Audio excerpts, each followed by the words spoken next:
संयम रखे देवराज इंद्र, अपने क्रोध पर नियंत्रण रखें। कटु सत्य तो यह है कि आपके इस क्रोध के कारण न ही मुझे हानि पहुंचती है, न ही देवगुरु बृहस्पति को। नारायण नारायण। आपके इस क्रोध के कारण केवल आपको ही हानि पहुंचती है। आपका विवेक नष्ट हो रहा है। देवराज इंद्र, कृपया संयम और धैर्य के साथ माता शक्ति पर विश्वास रखें। नहीं देवर्षि, नहीं। देवराज इंद्र का धैर्य और संयम दोनों समाप्त हो गए हैं। अब मुझे किसी भी शक्ति पर कोई भरोसा नहीं। देवराज। नहीं अग्निदेव, निर्णय हो गया है। स्वर्ग की गरिमा एवं मर्यादा की सुरक्षा के लिए देवगण किसी भी शक्ति पर विश्वास न कर स्वयं युद्ध करेंगे। देवराज। निर्णय हो गया है गुरुदेव, निर्णय हो गया। अब इस निर्णय में किसी भी परिवर्तन की कोई संभावना नहीं है। उठो देवगण, उठो। स्वर्ग की सुरक्षा के लिए उस दुष्ट दुर्गमासुर को इस ओर आंख उठाने का दंड दो। देवराज इंद्र, हम आपके शुभचिंतक हैं, किंतु आज आपका व्यवहार और दुस्साहस देखकर आश्चर्यचकित भी हैं। आपको सूचना देने का हमारा कर्तव्य है। आप सभी के पास अदृश्य होने के अतिरिक्त शेष कोई शक्ति बची नहीं है। देवगुरु, आप हमारे शुभचिंतक हैं, यह सुनकर सुख प्राप्त हुआ, बहुत सुख प्राप्त हुआ। लेकिन एक बात देवगुरु, शक्ति होती नहीं है, शक्ति अर्जित की जाती है। विनाश काले विपरीत बुद्धि। नारायण नारायण। देवराज, हम आपके निर्णय और साहस की प्रशंसा करते हैं। हम तो अब तक यही समझ रहे थे कि समस्त देवता अपने कर्तव्य पथ से विमुख होकर मात्र रास रंग में ही व्यस्त रहते हैं, परंतु आज हमें इस बात का एहसास हो रहा है कि देवताओं को भी अपने स्वर्ग की मर्यादा के प्रति चिंता है। देवर्षि। नारायण नारायण। देवर्षि, आप हमारी प्रशंसा कर रहे हैं अथवा परिहास कर रहे हैं? मैं आपकी प्रशंसा भी कर रहा हूं और स्थिति के प्रति मैं आपको सचेत भी कर रहा हूं। नारायण नारायण। देवराज इंद्र, जब आपने इस स्वर्ग की मर्यादा के प्रति युद्ध का निर्णय ले ही लिया है, तो यह निर्णय सराहनीय है, स्वागत है इस निर्णय का। परंतु शत्रु की शक्ति को आंक कर और स्वयं की शक्ति को माप कर यदि यह निर्णय लिया जाए तो अधिक उचित होगा। देवर्षि, शत्रु के बलाबल का आकलन तो अब युद्ध भूमि में ही होगा। चलिए देवऋषि, अब देवराज इंद्र को हमारी आवश्यकता नहीं। नहीं, मैंने ऐसा नहीं कहा है। आपके कहने की आवश्यकता भी नहीं है देवराज इंद्र। यदि आप बिना परामर्श निर्णय लेने के लिए स्वतंत्र हैं, तो हम भी निर्णय ले सकते हैं। चलें देवऋषि नारद, पृथ्वीलोक चलकर धर्म से भटके हुए मनुष्यों को भक्ति और ज्ञान का संदेश दें। नारायण नारायण। और हां देवराज इंद्र, एक बात का सदा स्मरण रखें कि हम आपके शुभ चिंतक ही हैं। यदि वरदानी दैत्य शक्ति के समक्ष आप और देवगण पराजित होने लगे, तो कृपा कर अदृश्य होकर अपने प्राणों की रक्षा करें। शिव शिव शिव शिव शिव शिव शिव। न करे भोलेनाथ कि आपके जीवन में ऐसा क्षण आए, और आ भी जाए तो तुरंत अदृश्य हो जाएं और माता शक्ति का आह्वान करें। वे आपकी अवश्य सहायता करेंगी। नारायण नारायण।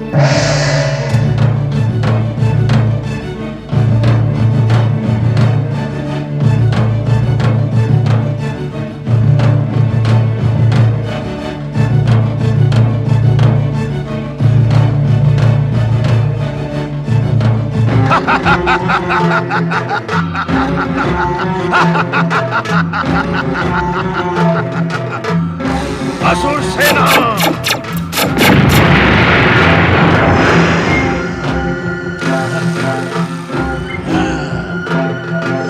महापराक्रमी दैत्यो, मैं अपने संकेत मात्र से तुम्हें जन्म दिया है। आगे बढ़ो और स्वर्ग पर आक्रमण कर अपने अधिकार में ले लो। अब तुम्हारा विश्राम स्वर्ग में होगा। दुर्गमासुर की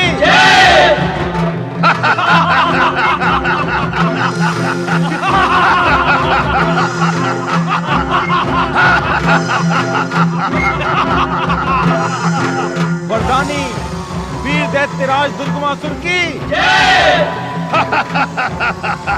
दैत्य शत्रु देवताओं, दैत्यराज दुर्गमासुर के लिए स्वर्ग छोड़ दो, छोड़ दो। दैत्यराज महाविकराल है, देवताओं का काल है।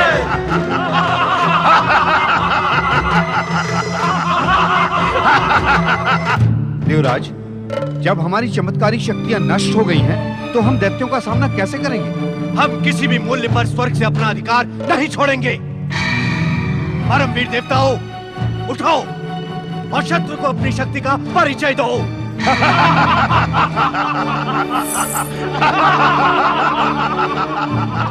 दैत्यराज दुर्गमासुर की, महाबली दुर्गमासुर की।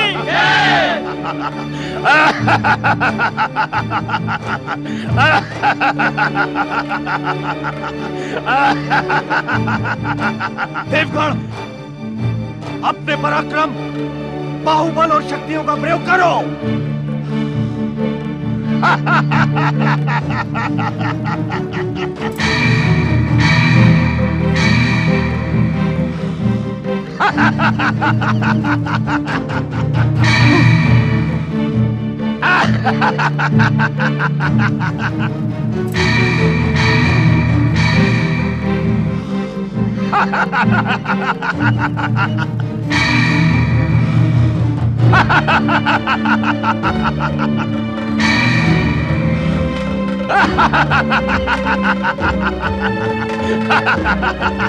अग्निदेव, आपके मुख से निकलने वाली भीषण ज्वालाओं को क्या हो गया?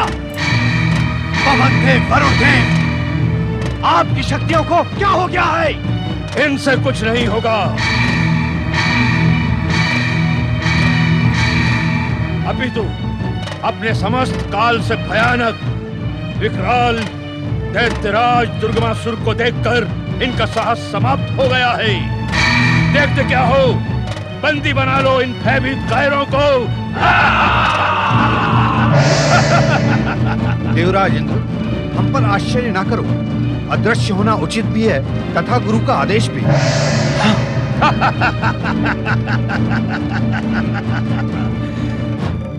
तो ये निर्बल प्राणी देवताओं का राजा इंद्र है।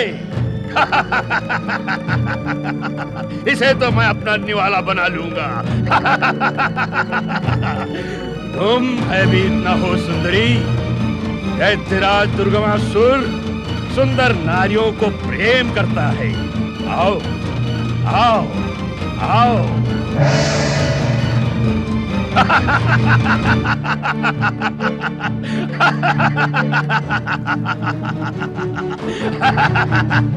निर्बल, शक्तिहीन और कायर देवता हमारी शक्ति के सामने से भयभीत होकर भाग गए।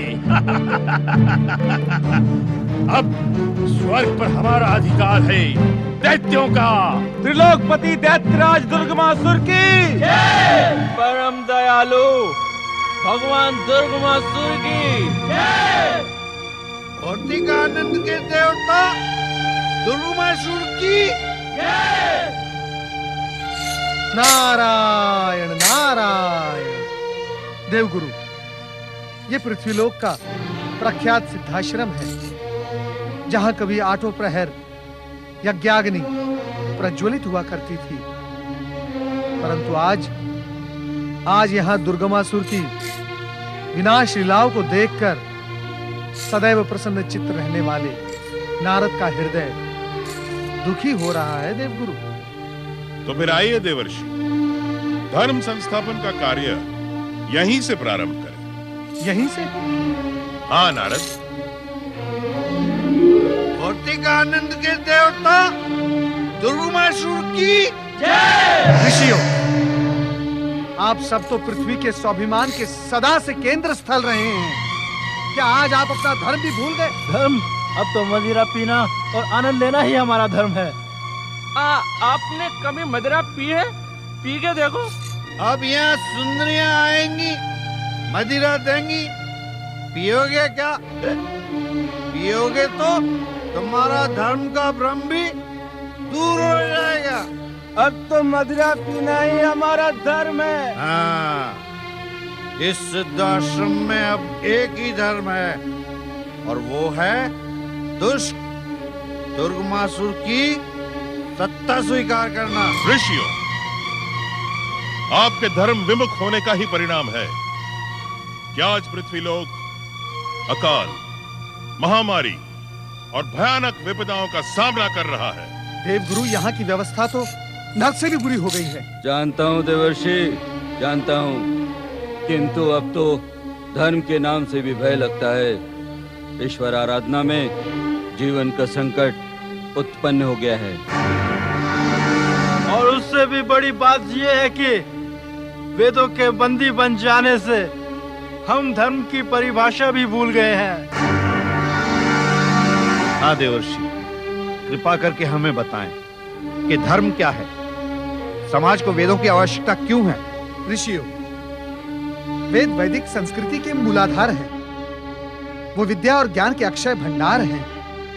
संसार में जितना भी ज्ञान, विज्ञान, विद्या और कलाएं हैं, उन सभी का आदि स्रोत वेद हैं।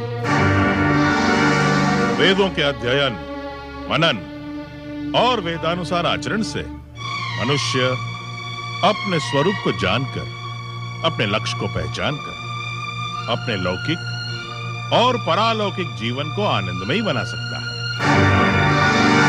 सृष्टि की उत्पत्ति पर जब मानव इस संसार में आया, तब यह विश्व उसके लिए एक पहेली था। उसे इस बात का ज्ञान नहीं था कि उसे कहां जाना है, क्या करना है। तब परमात्मा ने मानव की बुद्धि को सन्मार्ग पर ले जाने के लिए उसे वेद ज्ञान प्रदान किया। और धर्म क्या है?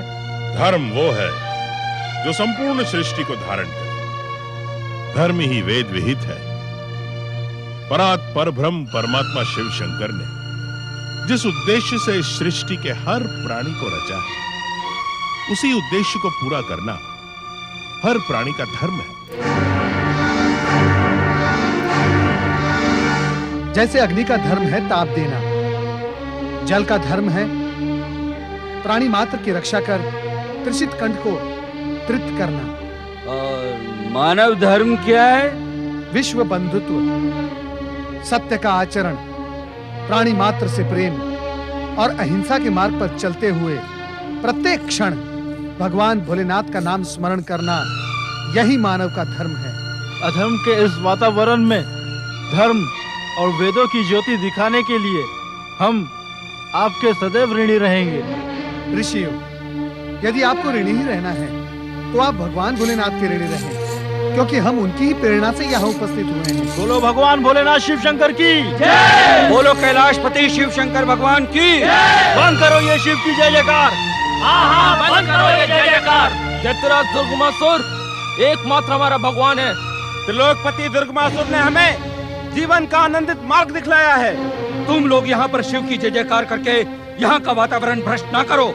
ये दोष इनका नहीं है, अपितु इन्हें अनुचित शिक्षा ये नारद और बृहस्पति दे रहे हैं। नारद, बृहस्पति, तुरंत यहाँ से चले जाओ, अन्यथा दुर्गमासुर विरोधी होने के कारण हम तुम्हें यहीं समाप्त कर देंगे। समाप्त कर देंगे। शिव शिव शिव, नारायण नारायण। बंद करो ये निर्वाला।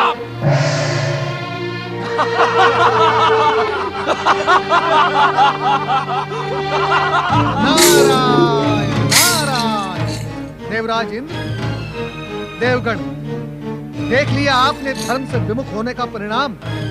अब इनमें से एक भी यज्ञ नहीं करेगा और इनके यज्ञ ना करने के कारण आप सभी शक्तिहीन होते जाएंगे। देवर्षि, अधर्म की इस विनाश लीला को रोकने का कोई उपाय बताएं देवर्षि, कोई उपाय बताएं। नारायण नारायण। देवराज, गुरु तो संकट मोचक होता ही है। यदि कोई शिष्य अपने गुरु के ज्ञान को चुनौती देता है तो वो शिष्य ठीक आपकी भांति अहंकार के चक्रव्यूह में उलझता जाता है। जाएं देवराज जाएं, देवगुरु बृहस्पति के चरणों में जाएं। हो सकता है वे आपको इस चक्रव्यूह से बाहर निकलने का कोई मार्ग बताएं।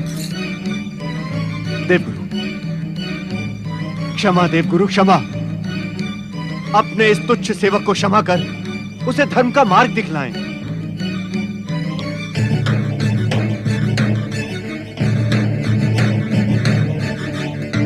देवराज उठें। आपने कोई अपराध नहीं किया है। विपत्ति का समय प्राय मतिभ्रम हो सकता है, किंतु विपत्ति का हल मतिभ्रम में नहीं, धैर्य, ईश्वर आराधना और ईश्वर विश्वास में छुपा हुआ होता है। नारायण नारायण। देवराज इंद्र, देख लिया आपने देवगुरु का ज्ञान और बड़प्पन। देवगुरु, इस समय हमारे लिए क्या करना उचित होगा? माता शक्ति की आराधना। इस दुर्दशा से मां शक्ति ही तुम्हें उबार सकती है।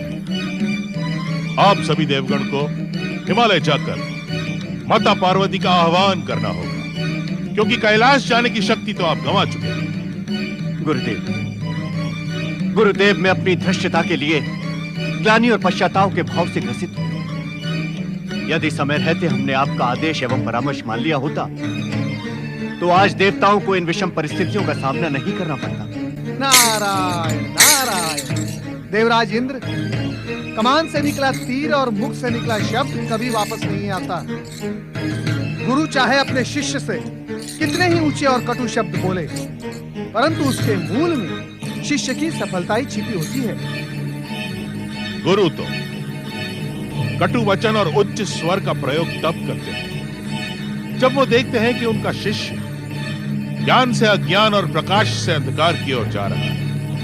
और गुरु अपने शिष्य के ऐश्वर्य से कभी चमत्कृत नहीं होते, इसलिए वे सत्य बोलते हैं, और सत्य सदा कटु होता है। विलंब न करें देवराज। संकट, पश्चाताप और ग्लानि के हर भाव से मां शक्ति आपको मुक्त करेगी। चलें।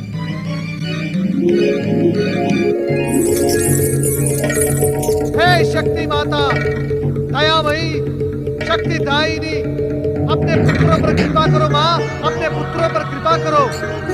दुष्ट दुर्गमासुर के अत्याचार से तीनों लोक में हाहाकार मचा है। हे जगदम्बे, प्रकट हो माँ, प्रकट हो, प्रकट हो, प्रकट हो, प्रकट हो। दुष्ट दुर्गमासुर को उसकी दुष्टता का दंड दो माँ। हे माँ, हम सभी दुर्गमासुर की दुष्टता के सताए हुए हैं। आप ही उसकी दुष्टता से हमारी रक्षा कर सकती है माँ। हे शक्तिदायिनी माँ, आपका ही सत्य सनातन है। हे मुक्तिदायिनी माँ, हमारे भय का भंजन करे, भंजन करे, भंजन करे। हे माँ, हे शक्ति माँ, हम सभी आपको करुण स्वर में पुकार रहे हैं। हमारी रक्षा करो माँ, हमें दुष्ट दुर्गमासुर के अत्याचारों से मुक्ति दिलाओ माँ। हे मुक्तिदायिनी माँ, हम सभी आपका पंथ निहार रहे हैं। आओ माँ, आओ माँ, आओ माँ, आओ माँ।